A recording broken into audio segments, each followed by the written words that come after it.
નમસ્કાર। ગુજરાત સરકારના શિક્ષણ વિભાગ દ્વારા સમગ્ર રાજ્યની અંદર હયાત પ્રાથમિક શાળાઓની અંદર આરએમએસએ 200 કમ્પોઝિટ શાળાઓ મંજૂર કરવામાં આવેલી છે। આ 200 શાળાઓ પૈકી અત્રેના છોટાઉદેપુર જિલ્લાની અંદર કુલ 8 શાળાઓને મંજૂરી આપવામાં આવેલી છે। એ 8 શાળાઓમાં છોટાઉદેપુર તાલુકામાં ચિલરવાટ, હરપાલપુરા અને ખડકવાડા, જેતપુર પાવી તાલુકાની અંદર બોરધા, ઓલિયા કલામ અને સુસ્કાલ, જ્યારે કવાંટ તાલુકામાં બિલધા અને નળવાટ। આમ અત્રેના જિલ્લામાં આરએમએસએ કમ્પોઝિટ 8 શાળાઓને મંજૂરી 2026-27ના વર્ષમાં રાજ્ય સરકાર તરફથી મળેલી છે। આ ઉપરાંત 26-27ના વર્ષની અંદર હરવાટ તાલુકો છોટાઉદેપુર મુકામે આદિજાતિ વિસ્તારની સરકારી માધ્યમિક શાળા મંજૂર થયેલી છે। તદુપરાંત ભોરદલી ગામે છોટાઉદેપુર તાલુકામાં એક આરએમએસએ શાળા મંજૂર થયેલી છે।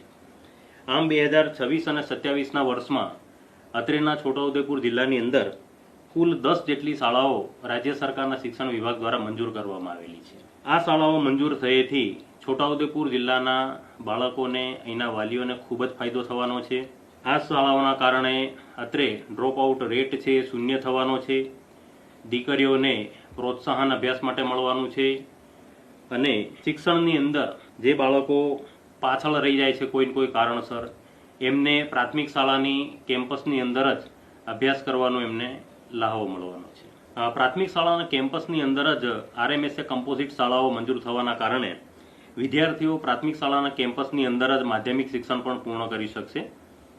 છોટાઉદેપુર જિલ્લાવાસીઓને મારો નમ્ર અનુરોધ છે, નમ્ર અપીલ છે કે રાજ્ય સરકારના શિક્ષણ વિભાગ તરફથી જે નવી શાળાઓ આપણા જિલ્લાને મળેલી છે એ શાળાઓનો યોગ્ય પ્રચાર પ્રસાર થાય, વિદ્યાર્થીઓ સુધી અને જન સુધી એની માહિતી પહોંચે અને વધુને વધુ આજુબાજુના ગામના બાળકો એ શાળાનો લાભ લઈ શકે એવો પ્રચાર અને પ્રસાર કરવા માટે કરીને જિલ્લા શિક્ષણાધિકારી કચેરી વતી હું હાર્દિક અપીલ કરું છું। છોટાઉદેપુર જિલ્લામાં આરએમએસએ કમ્પોઝિટ કુલ 8 શાળાઓ, એક સરકારી માધ્યમિક શાળા અને એક આરએમએસએ શાળા, એમ કરીને કુલ 10 જેટલી શાળાઓ મંજૂર કરવા માટે કરીને રાજ્ય સરકાર અને શિક્ષણ વિભાગનો ખૂબ ખૂબ આભાર વ્યક્ત કરવામાં આવે છે।